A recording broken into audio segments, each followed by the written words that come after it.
Coucou tout le monde, j'espère que vous allez tous bien. Aujourd'hui, je vous reviens pour une nouvelle vidéo sur la Nouvelle-Zélande parce que ça faisait longtemps que je n'en avais pas posté. Et aussi parce que en octobre dernier, en septembre, donc le mois dernier, ça fait 7 ans que nous sommes ici en Nouvelle-Zélande. Du coup, j'ai appris beaucoup de choses. J'ai voulu partager ça avec vous.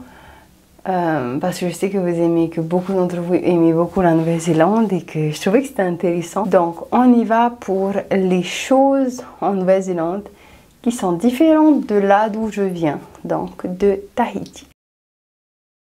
En Nouvelle-Zélande, il n'y a pas de président du pays. On a des premiers ministres parce que la tête du pays est encore la reine d'Angleterre.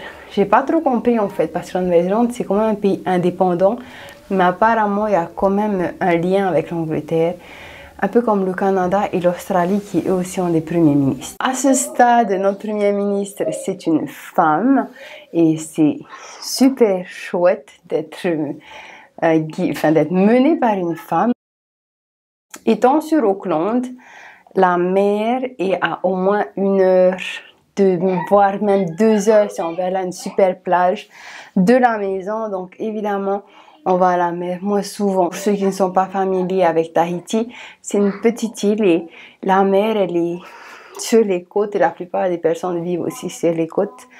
Donc on est très proche de la mer. Et ici, on est un peu loin, même si on était près. À cause des saisons, il fait froid et on y va qu'en été, quand il commence à faire bon et quand on n'est pas malade.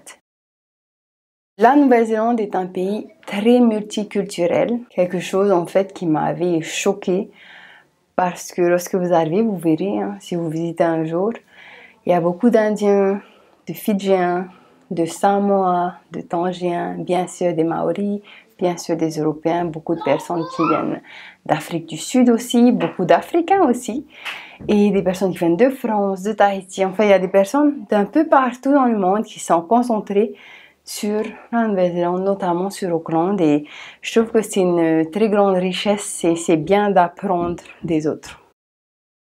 En Nouvelle-Zélande, il est très difficile à tenir un potager à cause des saisons en fait. Ça fait 3 ans que j'essaie de faire pousser un pommier qui était vraiment, je crois qu'il était de cette taille l'année dernière. Et maintenant que l'hiver est passé, il est de cette taille. J'ai dû le tailler pour qu'il retrouve ses forces. Et il y a des petits bourgeons qui reviennent. Je ne sais pas combien d'années il va prendre pour pousser. Je pense que j'aurais dû le mettre à l'intérieur, mais je l'ai mis en terre. Peut-être que c'était pas une bonne idée. En Nouvelle-Zélande, lorsque vous êtes propriétaire d'une maison ou d'un terrain ou d'un appartement, peu importe, vous payez des rates que certains pourraient traduire comme impôt sur la propriété, mais moi je vois plutôt ça comme des frais de maintenance d'infrastructure. Parce que je trouve qu'il y a beaucoup de choses mises en place lorsque tu achètes, par exemple la route, et prise en charge, ils réparent la route. Il y a les fosses septiques combinées, c'est-à-dire que chaque maison il y a plusieurs maisons qui ont une fosse septique commune, j'ai l'impression, et il y a un camion qui vient vider ça régulièrement, on peut voir même de la route de la maison. Il y a des personnes qui viennent ramasser les ordures au bord de route. Enfin, il y a un certain maintien des infrastructures autour de nous. Et je trouve que c'est pour ça qu'on doit payer.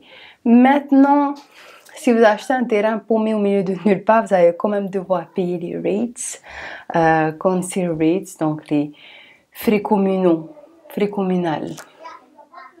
Voilà, des frais de commune.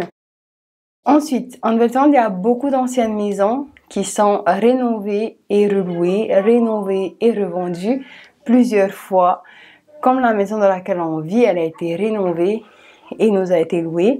C'est une maison qui date de plus de 30 ans, mais je trouve quand même que le climat fait que les maisons tiennent longtemps quand même. Je veux dire, elles restent solides malgré les années.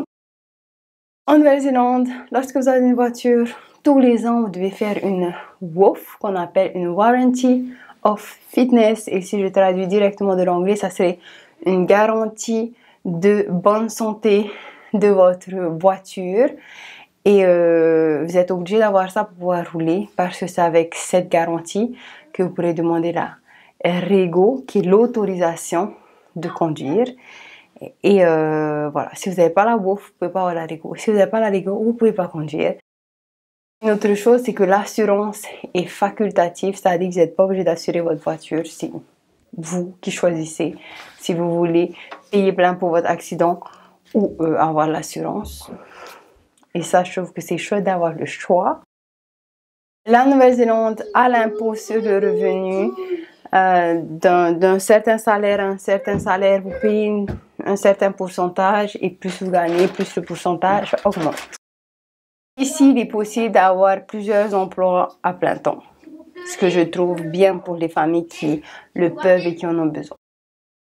Une chose que je trouve très intéressante, c'est que ici, si tu veux ouvrir un business où tu travailles à ton compte en tant que, on va dire, l'équivalent de patenté à Tahiti, ici, en fait, tu n'as pas besoin d'autorisation tant que tu n'embauches pas des personnes, tant que tu gagnes toi-même l'argent.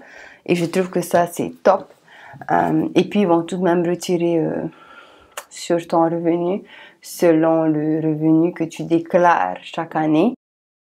Ici, en Nouvelle-Zélande, la plupart des personnes ont l'anglais en deuxième langue, c'est-à-dire qu'ils parlent une langue maternelle, que ce soit l'indien, le chinois, une langue asiatique, une langue polynésienne, le maori, peu importe.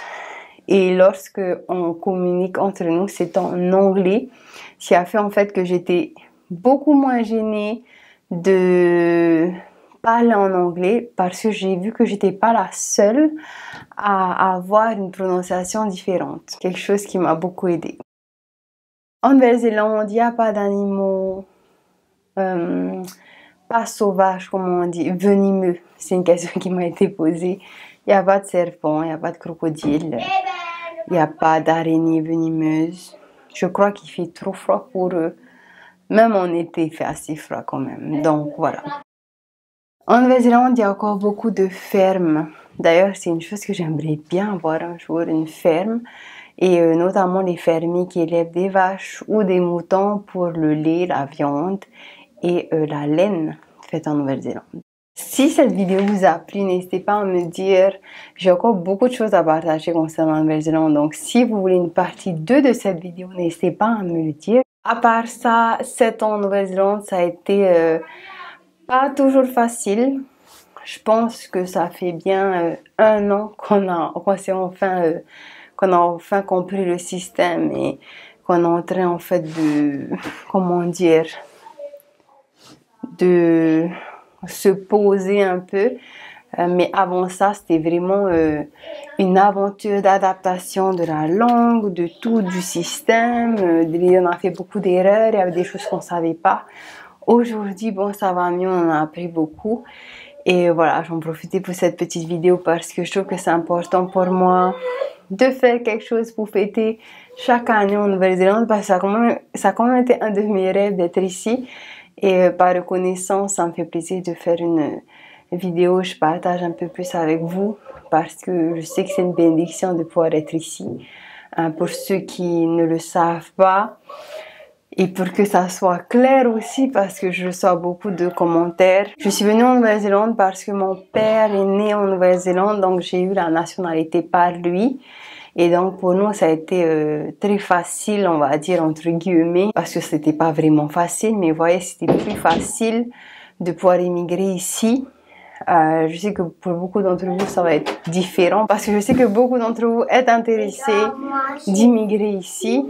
Voilà. Tout ce que je peux vous dire, c'est de vous donner le site de l'immigration. Et donc, je vais vous mettre le site de l'immigration en Nouvelle-Zélande en commentaire et tout y est mis.